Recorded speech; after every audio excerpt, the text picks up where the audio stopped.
Yan na, madam. Okay na yung ano, kitchen. Maliwanag na. Ayan.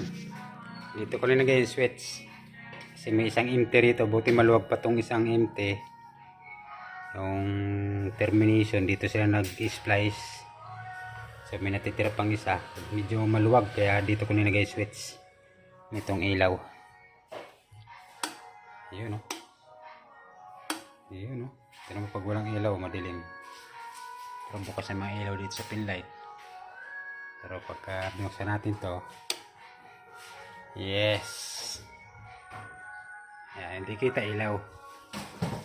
Pag nandito pa, yan, hindi kita. Pero maliwanag sa ilalim.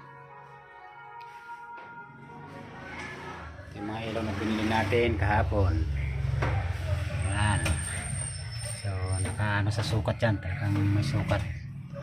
Kasi may partition kasi yung cabinet, kaya sinukapan natin kung ano yung magkakasya na ilaw. So yan na yan. So ito, yan, dalawang malahaba. Tapos isang single. Ayos na. Ganda na ng kitchen ni madam. Liwanag na. Patay mo nga, Peng. Patay mo. Diba, ang dilim pagka patay yung ilaw. Pero bukas na ilaw dito. Madilim pa din.